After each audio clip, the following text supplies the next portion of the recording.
अच्छाई बुराई देखिए हम पे भी लागू होता है और आप पे भी लागू होता है। और जिस इंसान से अगर गलती ना हुआ हो, गलती ही ना हो, तो फिर वो इंसान नहीं भगवान हो गया। हाय फ्रेंड्स, कैसे हो? बहुत बढ़िया होंगे। तो इस वीडियो देखकर तो आपको कुछ समझ में आ ही गया होगा। तो इस बच्चे ने, एक भाई ने एक चैनल पे पवन और अक्षय सिंह का एक वीडियो क्लिप बनाता है जिसमें थोड़ा सा अश्लीलता की ओर रहता है। तो पवन भी अपने टीम से कहकर उस चैनल को डिलीट करवा देते हैं। तभी बच्चे को ये भाई साहब ने लगातार पवन भैया को मैसेज करता है। तभी पवन भैया ने मैसेज देखता है तो लाइव आकर उनको बोलता है कि अगर ऐसा वीडियो बनाते हो कचरे वाले, कुछ फायदा नहीं है। पूरी समाज को एकता की जरूरत है, अच्छे संस्कार की जरूरत है, अच्छे चीज बनाओ तो सपोर्ट भी करवाएंगे।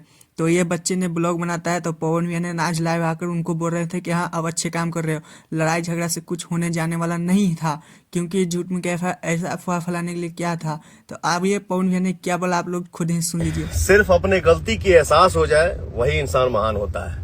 इस चीज पवन भैया सच में महान है। ठीक है, तो पवन भैया के इस अच्छे इंसान के लिए एक मेरे चैनल पर नहीं हो तो चैनल को सब्सक्राइब, वीडियो को लाइक कर दे। हाँ, पवन भैया का फैन है तो आपको राय देना है कमेंट में। ठीक है, टाटा।